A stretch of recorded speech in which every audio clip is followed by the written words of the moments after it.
Today I'm going to do a first impressions on the Touch and Sol.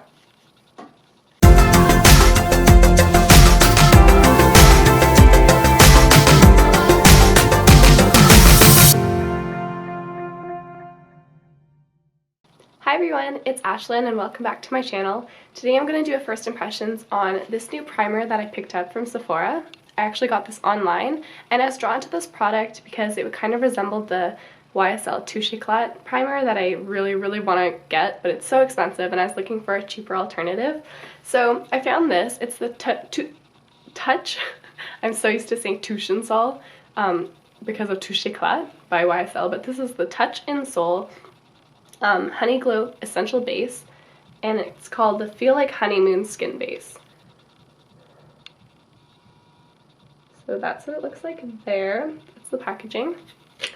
And inside, it's actually a really nice jar. It's gold and it's made of glass. It's pretty sturdy. I did notice that mine came dented, which I'm kind of bummed about, but we'll see. If the product's good, then I might keep it anyways. But anyways, so I'm going to do a first impression on this, and if you're interested in seeing how it applies and my thoughts on it, then just keep on watching. So, to open it up, it's a twist top, and it comes with a paddle like this, and as you can see, the product is really goopy.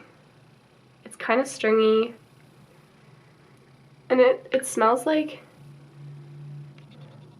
it's very herbal, kind of chemically. Definitely does not smell like honey. It's almost minty. I don't know if I like the smell of that. I don't know.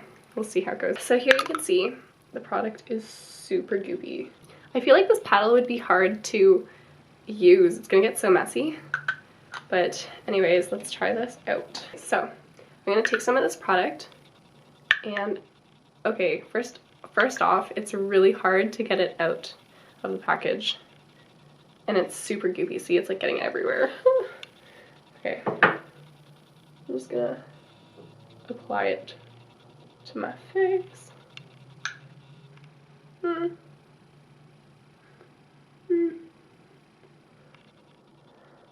It's gonna get so messy. See, the YSL one actually has a pump, and it's more of a silicone base, so it doesn't have this goopy texture. It's very slimy. So you can, do you see this? It's like sticky. It's like sticking to my face. Oh my gosh. I feel like this will take a long time to dry down before I can put foundation on top. So the smell kind of goes away after I apply it. It leaves a super dewy finish, as you can see.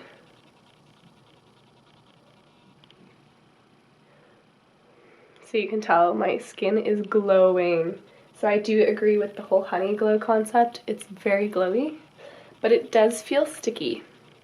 And I mean, I don't know if that'll be okay for wearing it like just on its own by itself, because it does feel kind of uncomfortable. I can tell like there's a sticky product on my face, but we'll see how it goes with adding foundation on top, because sometimes when there's a sticky base, it's really good as a primer.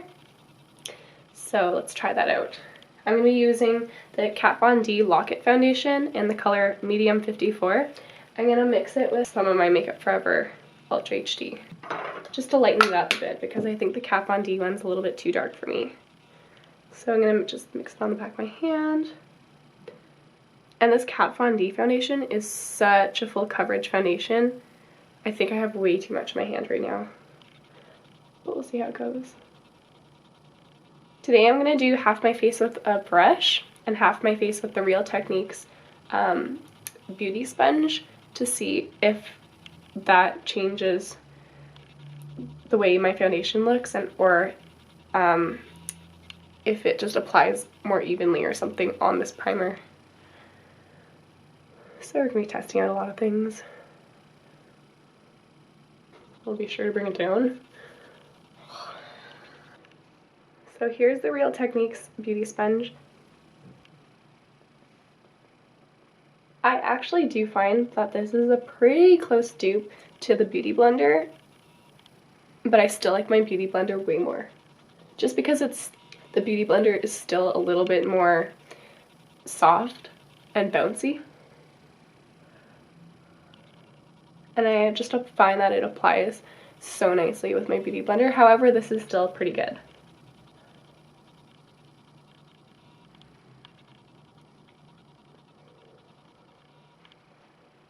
It's like second place beauty sponge.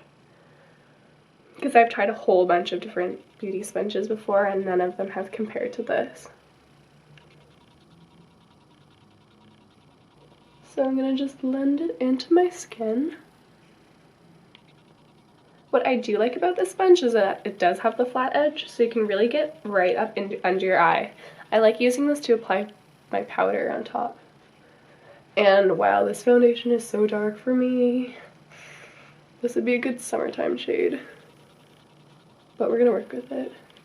And then going in with a brush. On the other side, I'm using the Morphe M439 brush.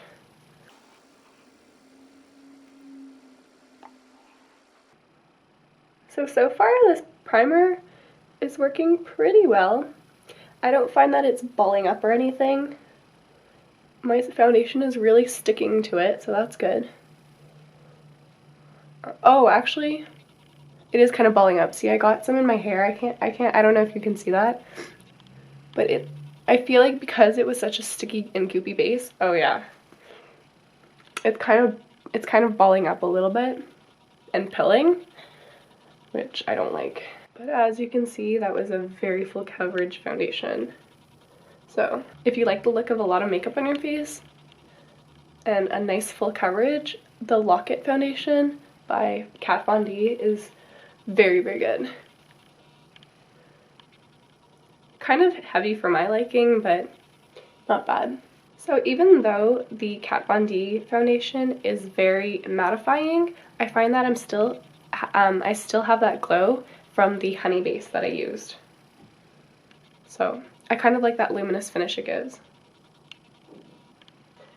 I'm going to set everything with some Stay Matte powder by Rimmel with this Real Techniques contour brush. I'm just going to set under my eyes, on the chin, the center of the forehead, down the nose. And so this is what my foundation looks like. I will definitely leave in the description bar how this primer works out for me. I'll let you know how fast it gets oily. Right now it's 3:00 p.m. Yeah, so I'll update you on how it goes. Based on my first impression, I must say that I really hate the packaging. It is really difficult to use. This paddle doesn't really like pick up anything, and also because the product is so goopy and stringy, it's really messy.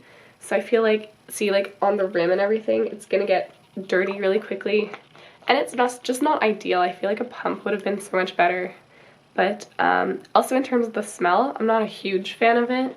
Like maybe I'll get used to it. It's not too strong, so I can like look past it, but it's just a messy product.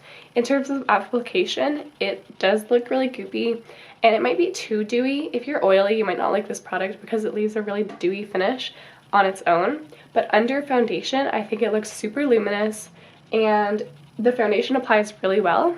I find that it applied a lot better with a beauty sponge, so if you're using the Real Techniques beauty sponge or a beauty blender, that's probably the best thing to use if you're using this as a primer. Because when I did use a brush, I found that the base started pilling a little bit, and it gave like it like flaked off and rolled off in balls. So I don't know, that's it for my first impressions.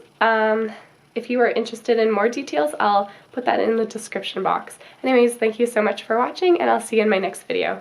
Bye!